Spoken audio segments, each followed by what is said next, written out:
Ubur-ubur ikan lele. Si Jamal PDKT hadir le. Ayo nonton si Jamal PDKT. Memang ke. Ayo do nonton cak.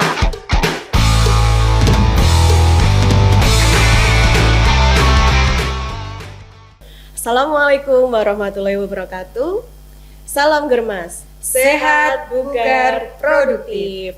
Halo Sobat Sehat semuanya, selamat datang kembali di acara Si Jamal PDKT. Bersama saya Dewi Retna, perawat dari Puskesmas Cepu, sekaligus host di acara podcast kali ini. Nah Sobat Sehat, untuk membahas topik yang sangat menarik kali ini, tentu saya tidak sendiri. Saya temani oleh narasumber yang sudah sangat berpengalaman di bidangnya, yaitu Ibu Yeni Sulistianingsih, STR, GZ, RD. Beliau merupakan ahli gizi di Puskesmas Cepu. Bagaimana kabar Ibu Yeni hari ini? Terima kasih Mbak Dewi, alhamdulillah kabar saya baik, sehat. Assalamualaikum warahmatullahi wabarakatuh. Waalaikumsalam warahmatullahi wabarakatuh. Perkenalkan, saya Yeni Sulistianingsih, STR, GZ, RD. Saya bertugas sebagai ahli gizi di UPTD Puskesmas Cepu. Nah, tuh, kalau berbicara tentang pelayanan di Puskesmas nih, tentu tidak hanya berkaitan dengan pengobatan ketika masyarakat sakit saja dong ya. Ada banyak upaya promotif dan preventif yang terus dilakukan agar masyarakat tetap sehat. Salah satunya melalui pemenuhan gizi bagi ibu hamil dan balita. Nah, sesuai dengan judul podcast kita kali ini ya, PMT berbasis pangan lokal sebagai upaya intervensi gizi spesifik dalam pencegahan dan percepatan penurunan stunting. Nah, berbicara tentang pemenuhan gizi, saya jadi teringat nih pengalaman beberapa waktu terakhir ini. Saya melihat tetangga saya mendapatkan PMT Bu dari Puskesmas ya.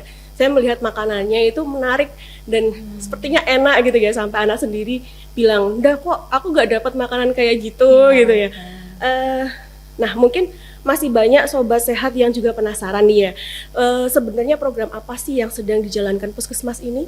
Ya, baik, pada saat ini memang sedang berjalan program pemberian makanan tambahan, terutama sebagai upaya intervensi gizi spesifik dalam upaya percepatan penurunan stunting. Karena berdasarkan hasil survei status gizi Indonesia itu menunjukkan angka kasus stunting di negara kita itu masih tinggi sekali. Oleh karena itu perlu adanya upaya gizi spesifik dalam upaya penurunan percepatan stunting. Oleh karena itu ada beberapa kegiatan terkait dengan program percepatan penurunan stunting, yaitu pemberian makanan tambahan, karena bagaimanapun pemberian makanan tambahan ini merupakan salah satu upaya perbaikan gizi masyarakat. Tadi Ibu sempat menyebutkan ya tentang PMT berbasis pangan lokal. Istilah ini memang cukup sering kita dengar ya, tapi mungkin belum semua masyarakat memahami maksudnya. Boleh dijelaskan sebenarnya apa sih yang dimaksud dengan PMT berbasis pangan lokal itu sendiri? Baik, PMT berbasis pangan lokal atau pemberian makanan tambahan dengan memanfaatkan bahan pangan yang tersedia di wilayah setempat, mudah diperoleh, kemudian harganya terjangkau dan sesuai dengan kebiasaan makan masyarakat, dengan tetap mengutamakan nilai gizi dan keamanan pangan. Di mana dalam prinsip pemberian makanan tambahan berbasis pangan lokal itu berupa makanan kudapan atau makanan selingan, atau masyarakat biasa menyebutnya dengan snack, di mana sumber bahan makanan utama adalah protein hewani yang sudah berpertemuan pada prinsip gizi seimbang. Dan protein hewani yang dimaksud itu adalah protein hewani yang bersumber dari dua jenis protein hewani yang berbeda. Misalnya ayam dengan ikan, kemudian daging sapi dengan telur, kemudian telur dengan ikan. Jadi ada modifikasi kedua bahan pangan tersebut sehingga bisa memberikan keanekaragaman bahan pangan dengan nilai gizi yang berbeda. Wah, nah Bu, kalau untuk belakangan ini ya masyarakat kan juga sedang ramai nih membicarakan tentang program makan bergizi gratis. Tidak sedikit yang mengira kedua program ini kan sama. Supaya tidak salah paham nih, apa sebenarnya perbedaan antara PMT berbasis pangan lokal dengan program makanan bergizi gratis? Untuk program pemerintah makan bergizi gratis atau MBG itu berbeda Mbak Dewi dengan PMT. Jadi dari jenis makanan yang disajikan itu sudah berbeda.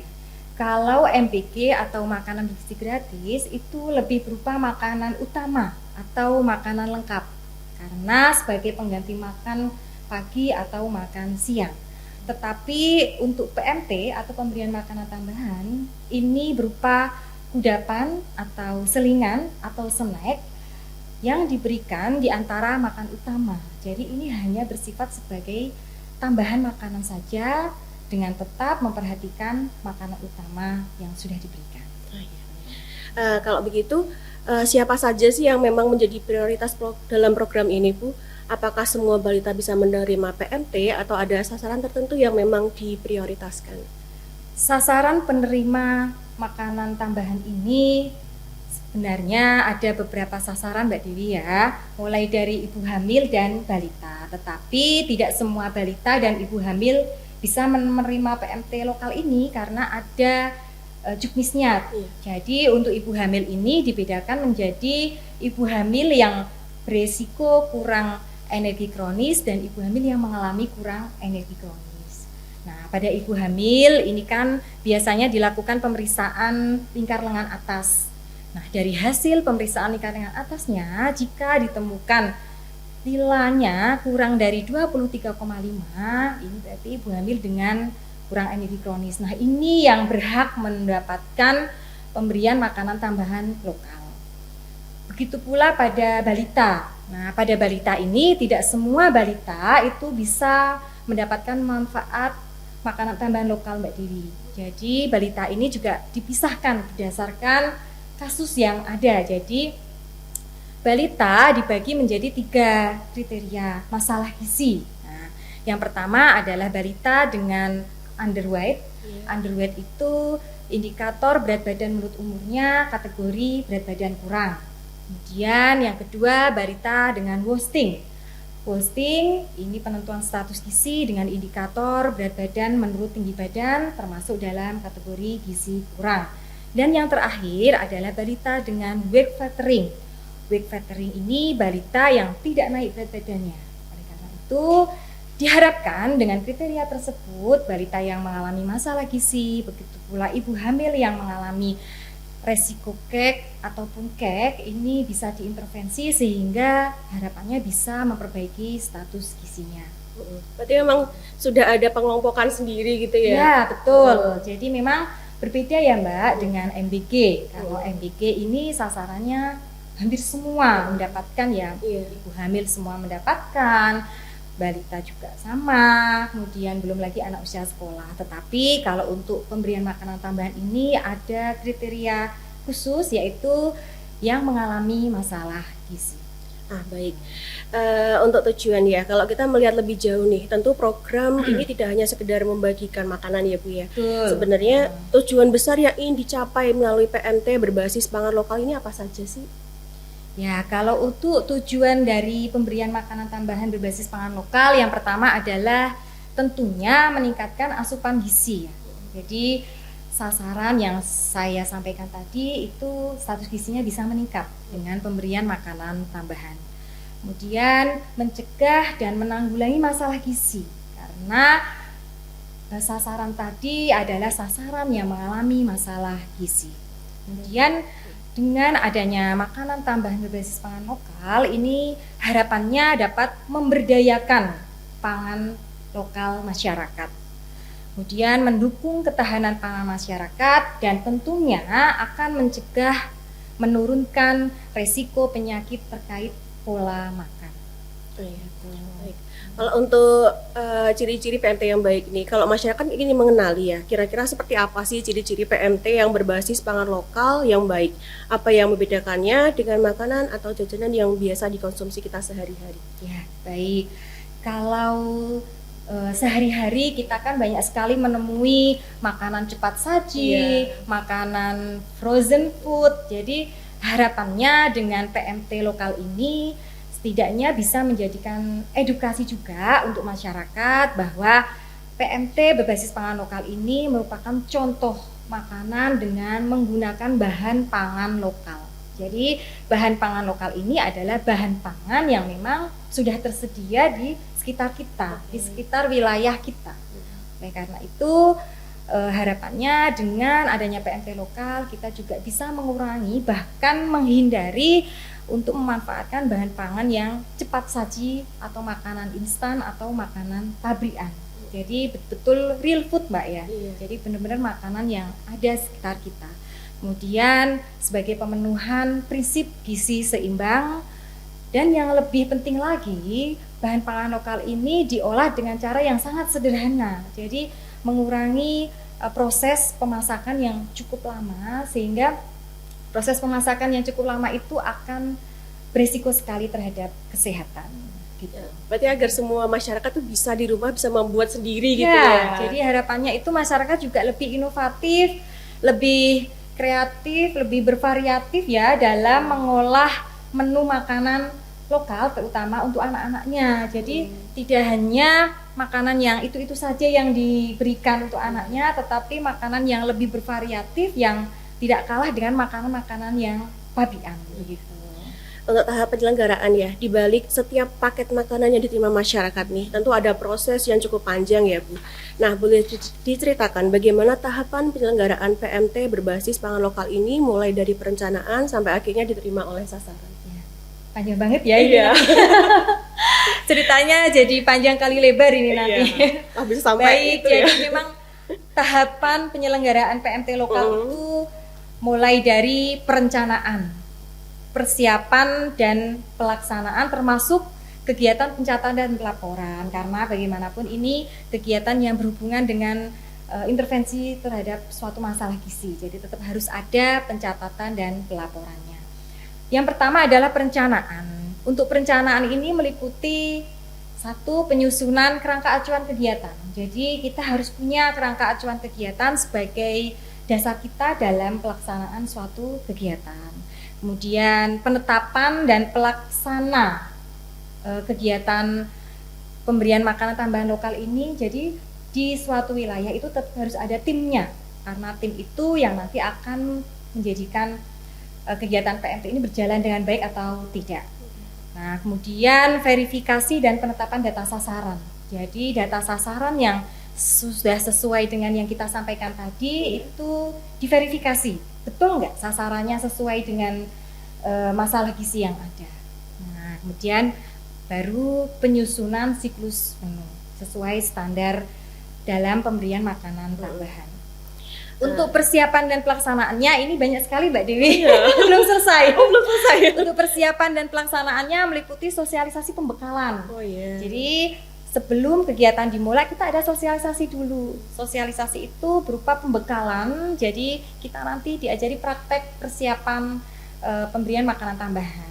Jadi bisa ada praktek masak, menyusunan siklus menu. Jadi nanti akan tahu menu-menu apa yang sekiranya menarik, enak, jadi anak-anak menjadi lebih suka. Kemudian yang terakhir adalah pencatatan dan pelaporan. Jadi karena ini adalah bentuk intervensi gizi, jadi tetap harus ada pencatatan, harus ada pelaporan, terutama terkait dengan status gizinya, apakah sudah mengalami peningkatan atau belum, begitu Mbak Dewi. Menarik sekali ya, ada masak-masaknya juga. Iya, ada masak-masaknya ya, jadi menarik. Iya. Betul. Supaya pendengar kita semakin punya gambaran nih ya, boleh nggak Bu cerita berbagi contoh menu PMT berbasis pangan lokal yang biasanya diberikan. Siapa tahu nanti para ibu di rumah nih termasuk saya ya bisa mencoba membuat menu serupa untuk keluarga. Ya. Gitu. Mau dipraktekkan ya? Oh boleh. Betul, karena siklus menu dalam pemberian makanan tambahan lokal itu kebetulan ahli gizi yang membuat Mbak. Jadi ahli gizi Puskesmas yang membuat, di mana siklus menu ini juga dibuat sesuai dengan standar gizi. Nah, jadi contoh siklus menu biasanya berupa menu yang sudah diolah dengan bahan pangan yang bersumber dari protein hewani minimal 2 jenis. Jadi nggak hanya satu jenis aja. Mungkin kalau kudapan zaman dulu ya, zaman kecil kita itu sederhana sekali Mbak Dewi ya. Kayak nogosari, bolu kukus, itu kan makanan-makanan yang sederhana menurut saya. Tetapi anak-anak zaman sekarang itu belum tentu mau kalau dikasih menu-menu yang sederhana itu. Nah, sekarang kan di luar sana itu juga banyak sekali dijajakan menu-menu yang lebih menarik. Nah, tentunya agar PMT lokal ini juga enak, anak-anak menarik, jadi dihabiskan menunya. Jadi berusaha membuat menu yang semenarik mungkin. Nah, contohnya seperti bakso. Nah, bakso ini juga salah satu menu yang andalan, Mbak, karena anak-anak juga lebih suka dan betul. banyak yang habis menu bakso ini. Nah, bakso itu kan daging sapi ya bahan dasarnya, nanti dalamnya dikasih telur puyuh, Mbak. Nah, jadi sudah ada 2 sumber protein hewani, telur puyuh sama daging sapi.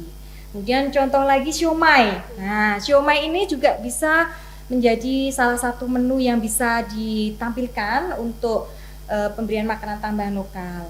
Siomay itu misalnya siomaynya itu berbahan dasar ikan. Nah, kemudian ada telur ayam horen boleh, telur ayam kampung juga boleh. Ini kan harga telur lagi murah ya, Mbak. Iya, betul sekali. Ya, jadi itu bisa menjadi menu andalan karena olahan telur itu banyak sekali ya. Hampir sebagian besar menu itu pasti menggunakan telur. Kemudian ada juga nugget ikan. Nah, anak-anak ini kan seneng banget yang namanya nugget, Mbak Didi ya. Cuma nugget yang di luar itu kan frozen food ya. Nah, makanan yang memang sudah diawetkan, yang tentunya menggunakan bahan pengawet. Nah, oleh karena itu kita menggunakan nugget ikan yang lebih fresh, real food.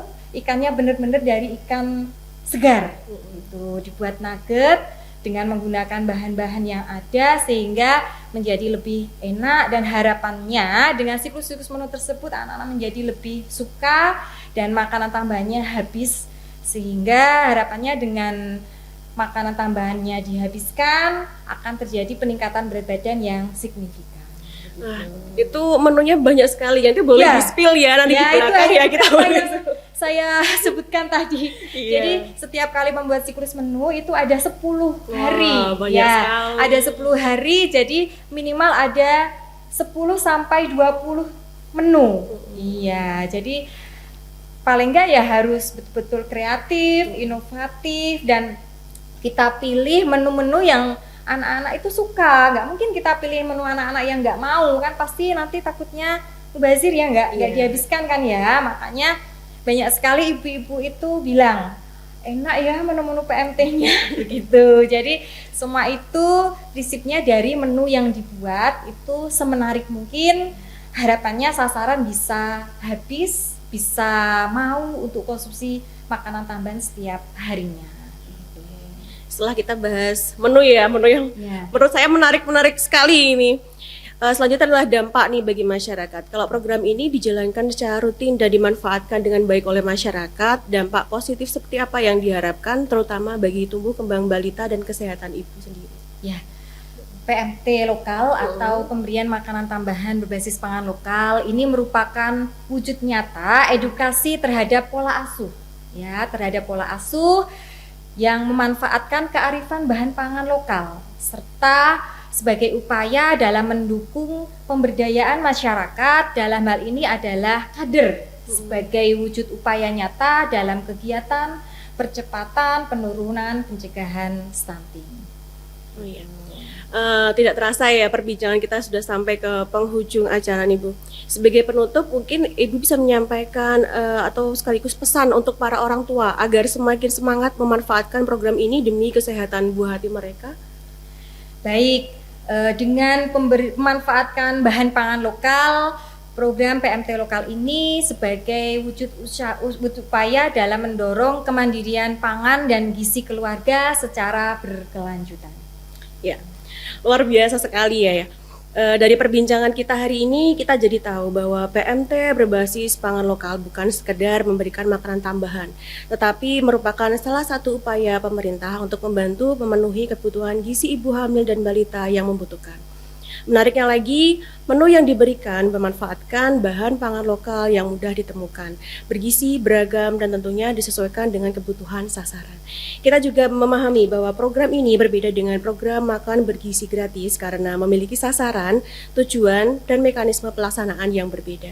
Harapannya melalui PMT berbasis pangan lokal dan ini status gizi ibu hamil dan balita dapat semakin baik, pertumbuhan anak lebih optimal, serta menjadi salah satu langkah nyata dalam upaya mencegah stunting. Sebagai informasi yang telah Ibu Yeni sampaikan tadi, hari ini bisa menambah wawasan masyarakat, khususnya para orang tua, agar semakin memahami pentingnya memenuhi kebutuhan gizi keluarga dan memanfaatkan program PMT berbasis pangan lokal yang telah disediakan oleh pemerintah melalui Puskesmas. Terima kasih banyak Ibu Yeni atas Sama Mbak waktu Dewi. yang ilmu yang diberikan ya. Semoga apa yang telah disampaikan hari ini bermanfaat bagi masyarakat. Baik. Ya. Sahabat sehat, sampai jumpa di podcast kesehatan berikutnya. Tetap terapkan perilaku hidup bersih dan sehat. Jangan lupa cegah stunting dimulai dari keluarga kita. Ini bareng-bareng ya. Ya. 1, 2, 3. PMT lokal berkualitas, balita sehat, cerdas, bebas stunting. Cegah stunting itu penting. Salam Germas, sehat, bugar, produktif. Sehat dimulai dari kita. Wassalamualaikum warahmatullahi wabarakatuh.